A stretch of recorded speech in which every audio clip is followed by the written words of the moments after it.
আসসালামু আলাইকুম বন্ধুরা, আশা করি সবাই ভালো আছে। আলহামদুলিল্লাহ, তোমাদের দোয়ায় আমিও ভালো আছি। চলে আসছি নতুন আরেকটা রান্নার রেসিপি নিয়ে তোমাদের কাছে। আর সকলকে জানাই ইকরাম মিনা চ্যানেল থেকে স্বাগতম।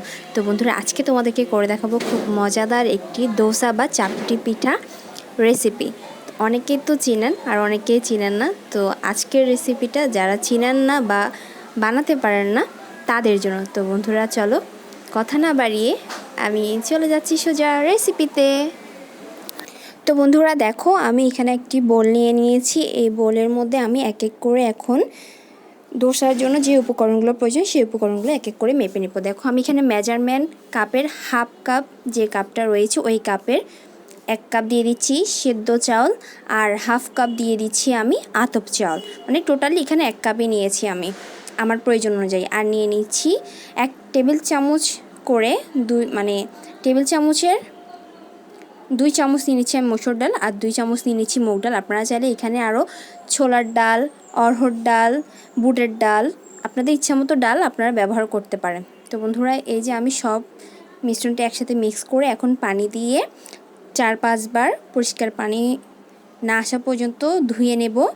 ধুয়ে নিয়ে আমি এই চাল ডালগুলো পুরো রাত আমি ভিজিয়ে রাখবো। তো বন্ধুরা, এই ধোসা রেসিপির জন্য কিন্তু আপনাদের একদিন আগে থেকে কিন্তু প্রিপারেশান নিয়ে রাখতে হবে যদি পারফেক্টলি ধোসা রেসিপি চান বা চাপটি পিঠার রেসিপি চান। তো বন্ধুরা দেখুন, আমি ভালো করে ধুয়ে নিয়েছি, নিয়ে পানি দিয়ে এখন আমি এটা ঢেকে রাখবো সারা রাতের জন্য।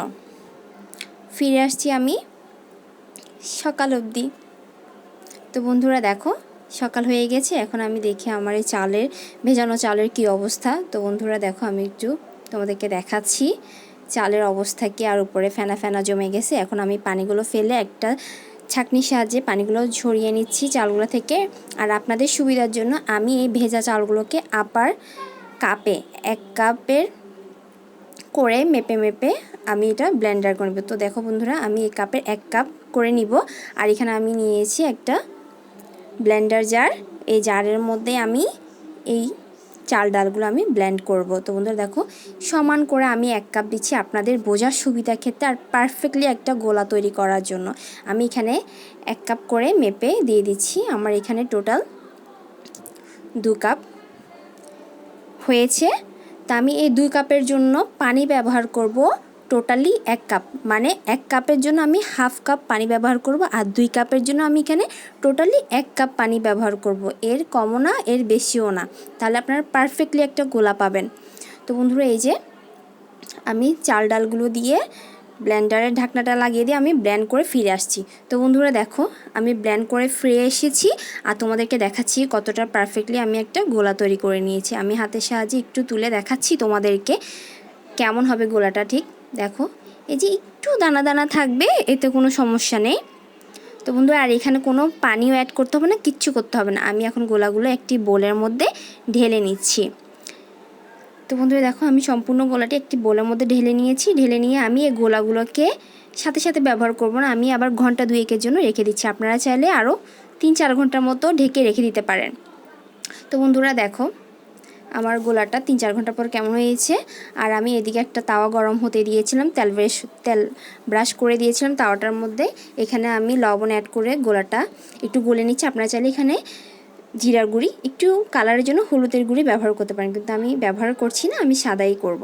তো বন্ধুরা দেখো, মিক্স করে নিয়েছি। আর গোলাটার ঘনত্ব কেমন হয়েছে, এই যে এদিকে যখন তাওয়াটা খুব ভালোভাবে গরম হয়ে গেছে, এতে আমি সাথে সাথে গোলাটা না দিয়ে একটু পানি দিয়ে সাথে সাথে আমি টাওয়াল দিয়ে মুছে নিচ্ছি সুন্দর করে।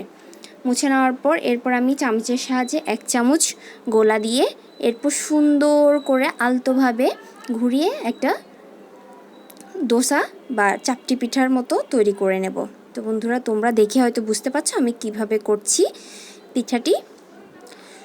তো বন্ধুরা, যখন একটু সাদা সাদা হয়ে যাবে তখন আমি গায়ে বা এর চারপাশে আমি তেল ব্রাশ করে দেব। তো বন্ধুরা, এই পর্যায়ে আমি এই যে দিয়ে দিচ্ছি কিছু পরিমাণের তেল, কালারটা সুন্দর আসার জন্য আর ক্রিপসি হওয়ার জন্য। তো আমি চারপাশে ব্রাশ দিয়ে সুন্দরভাবে ছড়িয়ে দিচ্ছি তেলগুলো। তো বন্ধুরা দেখো, কিছুক্ষণ পর এই যে কালারটা একটু ব্রাউন হয়ে আসতেছে নিচের অংশটা। তো একটু ভালো চারপাশ যখন এমন হয়ে আমি পিঠাটা তুলে নেব। তো বন্ধুরা, ফিরে আসছি আমি পরিবেশন করে।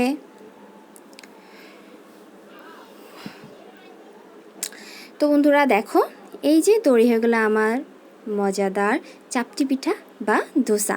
আর আমি এটা পরিবেশন করেছি চিলি চিকেন দিয়ে। আপনারা চাইলে যে কোনো চাটনি দিয়েও পরিবেশন করতে পারেন। তো বন্ধুরা, আমার রেসিপিগুলো যদি তোমাদের ভালো লেগে থাকে অবশ্যই আমার চ্যানেলটি সাবস্ক্রাইব করে আমার পাশে থেকে এবং নতুনদের দেখার সুযোগ করে দিও। নতুন ভিডিও আসা পর্যন্ত তোমরা সকলে ভালো থেকো, সুস্থ থেকো। আর দেখো বন্ধুরা, তোমরা দেখে হয়তো বুঝতে পারছো কতটা ক্রিপসি হয়েছে। তো বন্ধুরা, সম্পূর্ণটা ভিডিও দেখো আর সবাই ভালো থেকো, সুস্থ থেকো। আল্লাহ হাফিজ।